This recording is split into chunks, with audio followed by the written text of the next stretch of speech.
गोष्टींच्या आजच्या खजिन्यातून निघालेल्या गोष्टीचं नाव आहे कबूतर. चला तर मग गोष्ट सुरू करूया. रमाला एकदा एक स्वप्न पडले. स्वप्नात ती कबूतर बनली होती. ती उडत उडत एका घराच्या छतावर पोहोचली. तिला भूक लागली होती.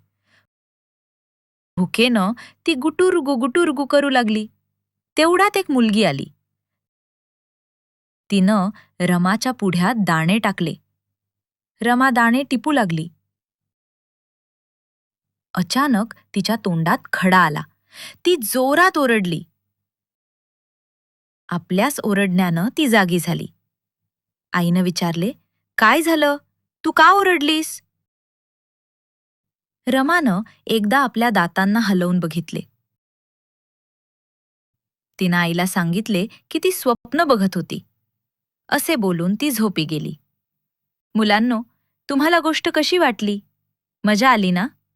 चला तर मग अशाच मजेदार गोष्टी घेऊन पुन्हा भेटूया. तोपर्यंत नमस्कार. अशाच मजेदार गोष्टी ऐकण्यासाठी हा QR कोड स्कॅन करा.